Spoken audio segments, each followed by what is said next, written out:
but they're getting it at 0%. So they don't really care how much percent they make.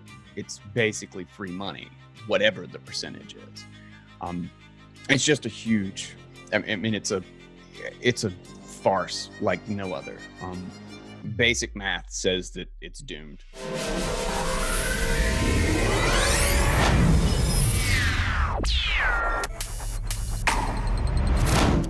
What does it change in terms of how the money's created? Because obviously it's not created through debt anymore. What does that mean for the average user? Fewer steps. It's just fewer steps for the central bank, and tighter surveillance, more explicit surveillance, and tighter controls. Uh, like a CBDC or whatever. Like the central bank is going to have a master key over it. So any and all value that you hold in it will be immediately able to be frozen. They'll be able to see, like, you will have to update the central bank ledger. Like, you have to contact their server to update whenever you make a transaction. Um, and they'll be able to lock your account, freeze your account, confiscate funds, automatically take out taxes. Um, uh, I mean, just the whole. I mean, you will literally just be the very institute. Like right now, we're like 4 or 5 steps removed from the actual money creation. They create debt in, well, they buy new debt. First they create it, and they buy it with selling treasuries and that sort of thing in this uh, uh, very high level kind of monetary market.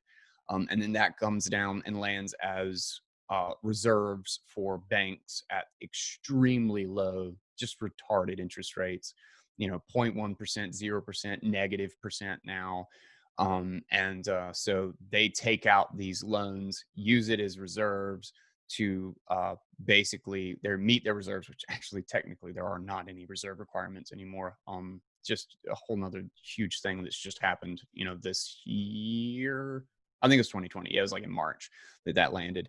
But then they use that to loan out additional money at like a 9-to-1 ratio. So it's leverage on top of leverage on top of leverage. And then it's like 4 or 5 steps removed. And then now you're at the consumer level, and the consumer pays the 20%, which is the fee for the bank debt to pay the international, or to pay the like one of the Fed banks, and then the Fed pays up the ladder. And the consumer basically funds all this, and everybody else just gets the cheap money so they can loan it out to somebody poorer at a higher interest rate. So you pay 20% on your credit card, and 4% on your house, just so they can batch it up into this big CDC or some other instrument and sell it for 2% straight out the gate. They don't ever have to hold any of the disgusting debt that they know is not going to actually hold its value.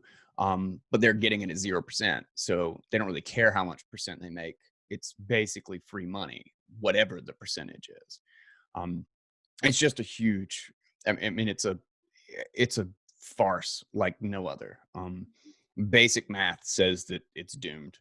It just takes decades and decades to unfold, because you're looking at a system that's so unbelievably massive and can drain so much value from people in like a slow and hard to see way, that for the imbalance to meet the bill come due, it literally just takes decades.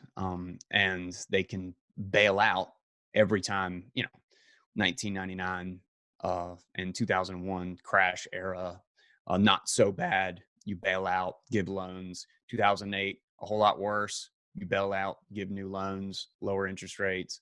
And now it's, orders of magnitude worse every time, until it simply cannot be propped up anymore.